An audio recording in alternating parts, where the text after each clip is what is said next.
किशनगंज गांव में इन दिनों बस एक ही चर्चा बनी हुई है कि किशनगंज के सभी अमीर लोगों के घरों और दुकानों पर चोरियां हो रही हैं।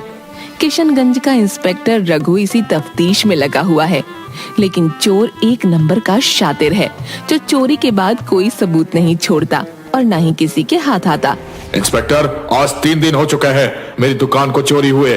तुम लोग अभी तक चोर का पता नहीं लगा पाए। आखिरकार कर क्या रहे हो तुम लोग?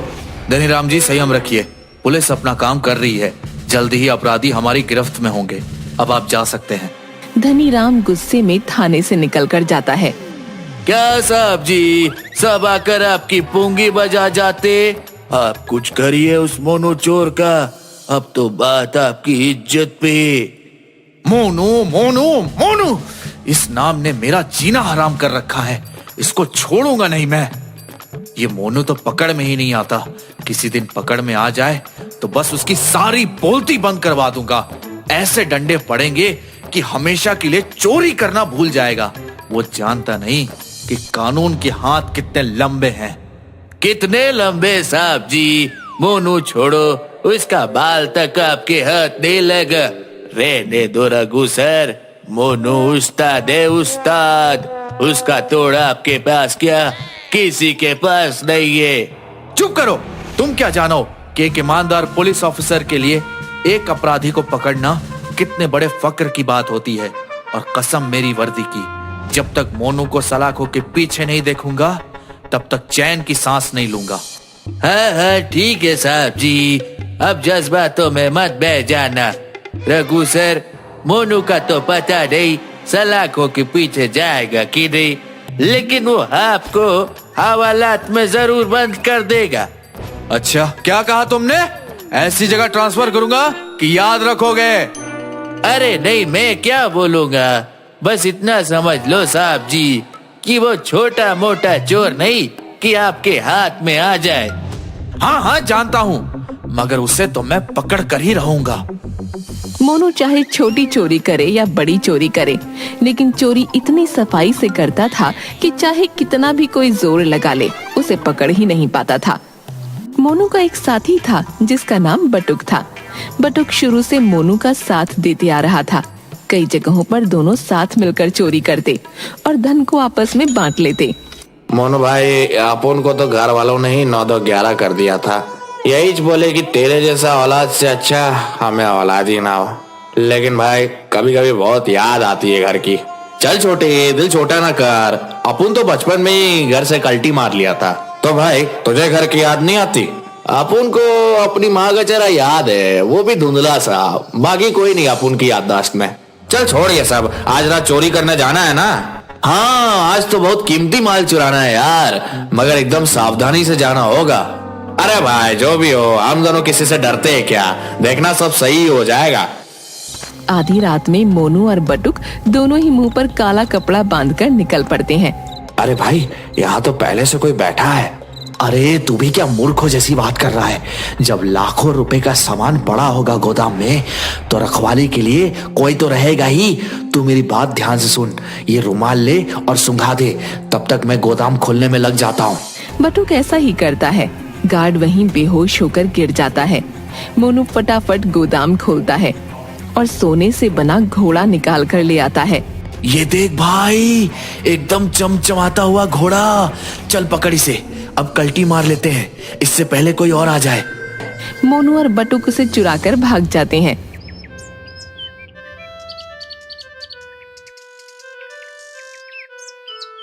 साहब, साहब, मैं तो लूट गया, मैं तो बर्बाद हो गया साहब। इतना कीमती तोहफा चोरी हो गया साहब। अरे थोड़ा शांत होकर पूरी बात बताइए। साहब, मैंने सोने का घोड़ा बनवाया था। वो घोड़ा मुझे एक कॉन्टेस्ट को तोहफे में देना था, क्योंकि एक बहुत बड़ी डील साइन हुई थी। अब मैं क्या बोलूंगा, मैंने पहले ही बता दिया था उन्हें। ये पता नहीं चोर को कैसे पता लग गया इसके बारे में। इसके बारे में तो मेरे घर वालों तक को भी नहीं पता था साहब। हो ना हो, ये काम उस मोनू चोर का ही है। उसे तो मैं छोड़ूंगा नहीं। अब वो मेरे हाथ से नहीं बच पाएगा। भाई, ये तो कमाली हो गया। हम तो माला माल हो गए। और क्या चाहिए? लेकिन भाई, तुझे कैसे पता था कि कि उस आदमी के गोदाम में सोने का घोड़ा रखा हुआ था। अपुन के कुछ गुर्गे अपुन के लिए खबरी का काम भी करते हैं, बस टाइम से उनको उनका हिस्सा मिल जाता है। ये तो बहुत छोटी सी चीज है, हम तो इससे भी बड़ी बड़ी चोरियां भी करेंगे, लेकिन अभी के लिए हमें इस घोड़े को छिपा कर रखना होगा। मौका मिलते ही हम इसे ठिकाने लगा देंगे। रघु मोनू को ढूंढने की बहुत कोशिश करता है, पर बहुत कोशिशों के बाद भी रघु को मोनू का ठिकाना नहीं मिलता। एक दिन मोनू मुंह पर कपड़ा बांधकर बाजार में निकलता है। बहुत दिन बीत गए यार, कुछ चोरी नहीं किया। चलो आज कुछ चोरी करते हैं। मोनू देखता है कि एक सेठ गले में सोने की मोटी चेन पहनकर जा रहा है। अच्छा, 900 चूहे खाकर बिल्ली हज को चली। मोटे सेठ ने पब्लिक को बहुत लूटा है, क्यों ना आज इस पर हाथ साफ किया जाए। उसे देखते ही मोनू तुरंत उसकी चेन खींचता है और भागने लगता है। अरे पकड़ो कोई उस चोर को, मेरा सोने का चेन लेकर भाग गया। अरे मैं तो बर्बाद हो गया, हाय पकड़ो उसे। रघु भी वहीं से गुजर रहा था। वो मोनू के पीछे भागने लगता है। ये तो मोनू चोरी लगता है, आज नहीं बच पाएगा। रुक जा मोनू, भागने की कोशिश मत करना। आ जा इंस्पेक्टर, आज लुका छुपी का खेल हो जाए। आप उनको पकड़ना मुश्किल है नहीं, नामुमकिन है रे। रुक जा मोनू, तू मेरे निशाने पर है, गोली मार दूंगा।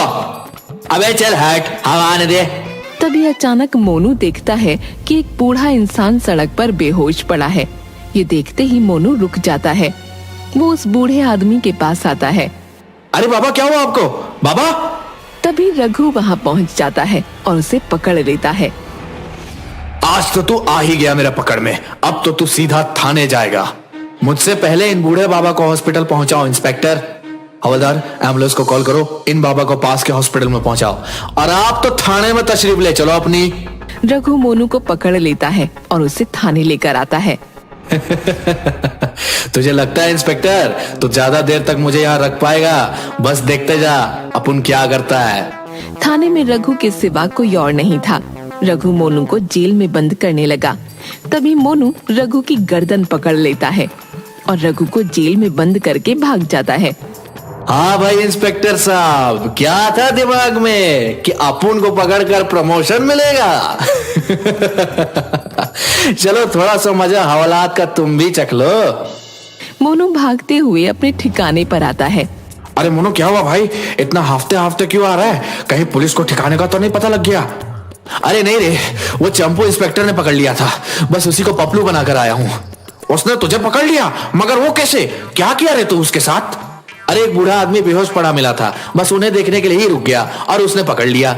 अरे बॉस, यही तो तेरी कमजोरी है। अच्छा छोड़ ये सब बात, बता आप कहाँ हाथ मारना है? यही इस गांव से थोड़ी दूर। बस ये समझ ले, वो चोरी कर पाना थोड़ा मुश्किल होगा, मगर हम कर लेंगे तो समझ आगे का लाइफ एकदम हीरे माफिक गुजरेगा अपना। समझा ना छोटे? साला मैं तो साहब बन गया। वाह भाई, तुम तो एकदम आमिर खान के माफिक गाता है। वैसे मुश्किल क्या है चोरी में? अरे छोटे, देश के बड़े से बड़े हीरो बनाने की कंपनी है वो। वहां पर अपने हीरो के हार दिखाएंगे, बस एक हाथ लग गया ना तो सब सेटल है। समझा ना?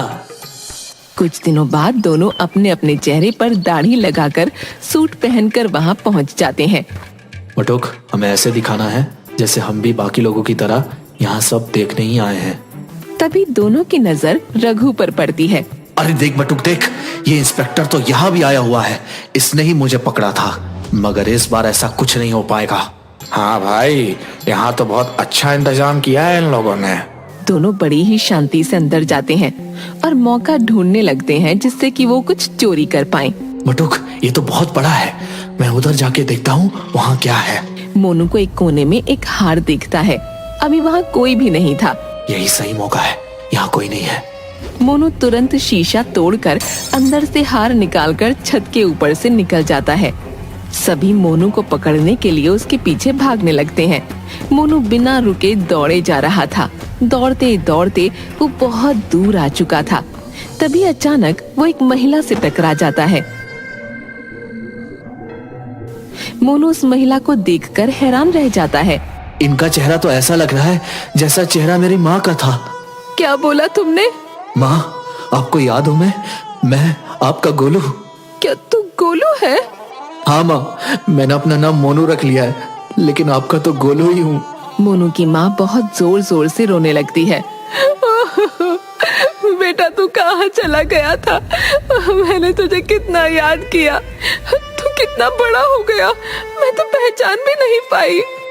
माँ, अभी मैं बहुत जल्दी में हूँ, मुझे जाना होगा। रुक जा बेटा, तुझे याद है तेरा एक जुड़वा भाई कल्लू भी था जो मामा के घर रहकर पढ़ता था? वो सिपाही बन गया है। चल तू घर चल, मैं तुझे उससे मिलवाऊंगी। ये सुनकर मोनू हैरान रह जाता है। माँ, उसे सभी किस नाम से जानते हैं? रघु नाम से। इतना सुनते ही मोनू के हाथों से वो हार छूट जाता है और इतनी ही देर में रघु वहाँ आ जाता है। आ ही गया तो पकड़ में, अब बता कहाँ बचकर जाएगा? अरे माँ, आप यहाँ क्या कर रही हो? बेटा वो सब छोड़, ये बता तू इसे पकड़ क्यों रहा है? अरे माँ, ये बहुत बड़ा चोर मोनू है, इसे तो मैं वर्षों से पकड़ना चाह रहा था। मोनू कुछ भी नहीं कहता, वो केवल अपने भाई की ओर देखे जाता है। बेटा ये तेरा जुड़वा भाई गोलू है। क्या? सच में? नहीं नहीं, एक चोर और मेरा भाई? हाँ बेटा, ये गोलू ही है। तुम लोग तो बचपन में कभी साथ ही नहीं रहे, मगर ये गोलू ही है, तेरा जुड़वा भाई। भाई तो चोर क्यों बन गया? तू घर छोड़कर भागा क्यों था? मोनू बहुत जोर जोर से रोने लगता है। आप लोगों को याद है पिताजी की तबीयत कितनी ज्यादा खराब थी? माँ ने गांव के सभी बड़े बड़े लोगों से पैसे की मदद मांगी थी, लेकिन किसी ने भी माँ की मदद नहीं की थी, जिसके बाद पिताजी की मृत्यु हो गई थी। तभी से मैंने सोच लिया था अब उन्हीं बड़े बड़े लोगों से पैसे लूटूंगा। मैंने काम तो उसी वक्त से शुरू कर दिया था, मगर माँ को यह सब पसंद नहीं था, इसलिए मैंने घर छोड़ दिया और चोरी के काम में लग गया। आज भी मैं केवल वैसे लोगों का ही पैसा लूटता हूँ। जो भी हो भाई, तूने बहुत गलत काम किया है, अब तुझे जेल में ही जाना होगा। तभी पीछे से बटुक आता है। यही नहीं मोनू भाई, पूरी बात तो बताओ अपनी माँ और भाई को। नहीं छोटे, रहने दे, कुछ मत बोल। बोलने दे भाई।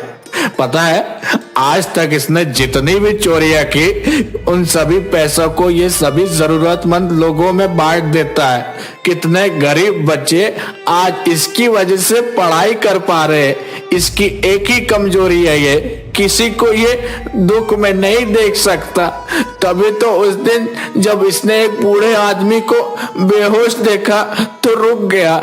इस वजह से आप इसे पकड़ पाए। माँ और भाई की आंखों में आंसू थे, मगर वो चाहकर भी कुछ नहीं कर सकते थे। ले भाई, अब तो खुशी खुशी तेरे साथ चलूंगा। ले हथकड़ी लगा ले मेरे हाथ में, लेकिन बस एक बार गले लगा ले। इसके बाद रघु, मोनू और माँ सब गले मिलकर रोते हैं। उसके बाद रघु, मोनू और बटुक दोनों को जेल में